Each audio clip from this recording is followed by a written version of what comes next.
How do you define the word leadership? If you're like a lot of people, you probably use the word leadership is influence. But what does that mean? I mean, how does that actually help you lead? It doesn't really, does it? I find a better definition for the word leadership is this. Leadership is about producing results through other people. That's pretty operational, isn't it? You can actually use that every week. Now, if leadership is about producing results through other people, and it is, then when you're looking at your calendar, when you're looking at your schedule for the upcoming week, what should you be looking at? You shouldn't be looking primarily at what you're doing for the week. You should be looking at your people and what they're doing. And if that's true, because leadership is about producing results through other people, then the most important meetings that you should have on your calendar every week are your one-on-one meetings. Because those are the meetings that give you the greatest opportunity to create the greatest amount of leverage with the people who are supposed to be producing results through other people in your company. Literally, if you want to build a self-operating business and one that can literally double every 12 to 36 months, then one of the most important things you should be looking at in your calendar every single week is my one-on-ones. Like, that's where I have the greatest leverage. That should be the high point of your week, not something that you're not that interested in. Now, if you're one of those people as a business owner or entrepreneur who really doesn't love one-on-ones, you should probably just ask the question, why? Like, why don't I look forward to this meeting that should be creating all this leverage, which would help me actually build the kind of business that I want so that it could grow and scale and double every 12 to 36 months? Like, why would I not be that excited about my one-on-ones? Well, there are a lot of reasons. For example, it could be that you've never been trained in how to have effective one-on-ones. It could be that you had a bad boss in the past who, every time you got together for your one-on-ones, it was like a dump session on you and you hated your one-on-ones. It could be that there's some people on your team that you really don't like and you don't want to look forward to having to meet with them every single freaking week, which is a different kind of problem. I mean, you just have to think through for you. What is holding you back from this meeting that really ought to be one of the high points of your week? So if it is an issue, then I encourage you to figure out what that is. I can't solve all those problems, but what I can solve is the first one for you today. And I can help you understand how to have more effective one-on-ones. So how do you run a one-on-one meeting so that you look forward to it, it produces great results, you like it, they like it, and you both look forward to it because you're creating great leverage every single week? Well, if you want to do that, I'm going to give you 3 keys today. And if you follow these 3 things, I think you're going to love your one-on-one meetings. So number 1, you need a consistent cadence. You need a consistent cadence. Now, when I talk to most business owners and entrepreneurs about their one-on-one meetings, the most frequent response is, yeah, we meet regularly. And I say, well, what does regularly mean? Well, in the last quarter, how many times have you met?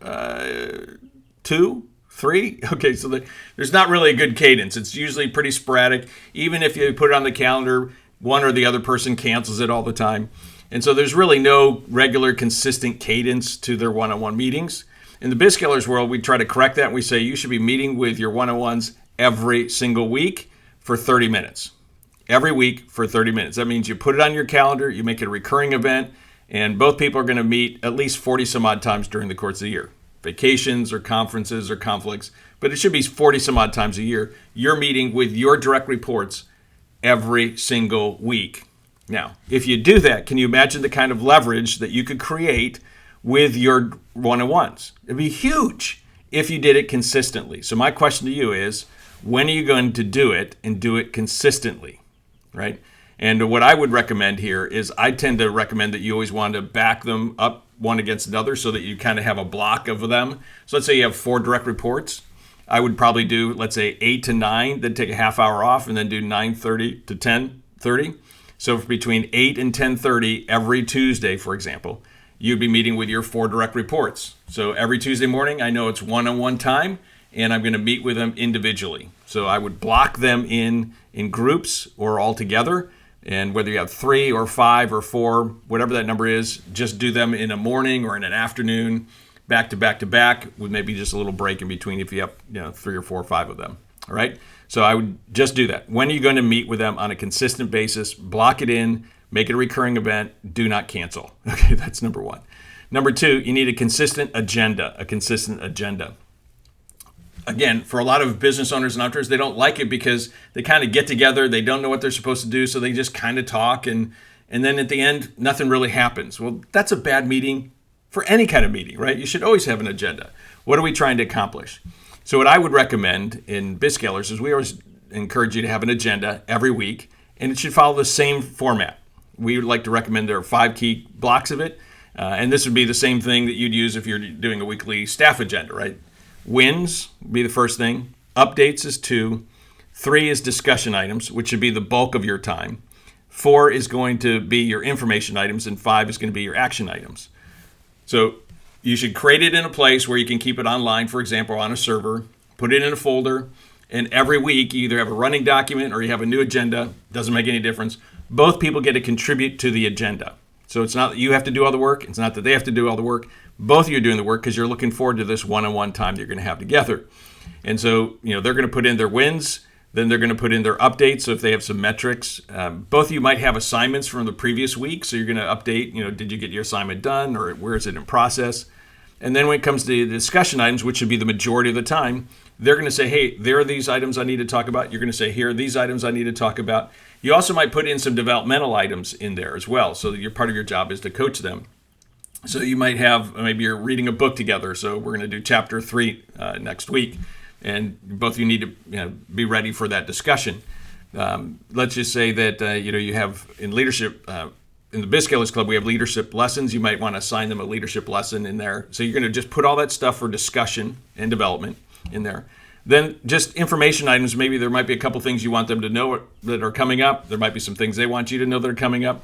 And then action items you fill in during the meeting of the things that you're going to make decisions about in that meeting. So if you have a meeting and there are no action items, that's usually a bad meeting, right? So you should have some action items from there. And those action items have become part of the updates for the next week's agenda. It's pretty simple. And when you run the same agenda every single week, you're going to find that your meeting is going to be far more productive because you're not just meeting to talk. You actually have an agenda and both people contribute to it.